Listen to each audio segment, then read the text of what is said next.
Betting apps కేసును తెలంగాణ పోలీసులు serious గా తీసుకున్నారు. యువత జీవితాలను నాశనం చేస్తున్న బెట్టింగ్ యాప్స్, వాటిని ప్రమోట్ చేసిన సెలబ్రిటీల అంతు చూసేందుకు రెడీ అయ్యారు. ఇందుకోసం సిట్ను ఏర్పాటు చేశారు. ఈ సిట్ టీం దర్యాప్తు చేసి 90 రోజుల్లోగా ప్రభుత్వానికి నివేదిక ఇవ్వనుంది.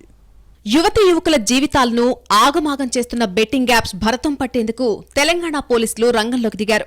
ఈ విషయంలో సీరియస్ గా ఉన్న తెలంగాణ సర్కార్ బెట్టింగ్ యాప్స్ అంతు చూసేందుకు సిద్దమైంది. ఇందుకోసం స్పెషల్ ఇన్వెస్టిగేషన్ టీం ఎస్ఐటీ ఏర్పాటు చేసింది.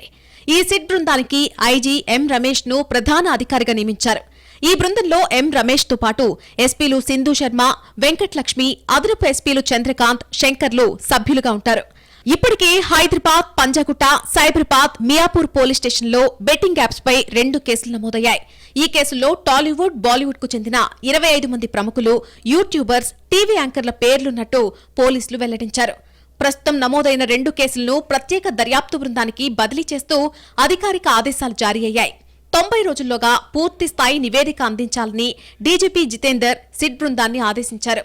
మరోవైపు ఈ కేసులో తెలంగాణ ప్రభుత్వం పెద్ద పెద్ద తలకాయలను పక్కన పెట్టి చిన్నవాళ్లను టార్గెట్ చేసిందని ఆరోపణలున్నాయి. కేవలం చిన్న చిన్న పాత్రలు వేసుకునే వాళ్లను తెలంగాణ ప్రభుత్వం పట్టుకునే ప్రయత్నం చేస్తుందనే విమర్శలు వినిపిస్తున్నాయి.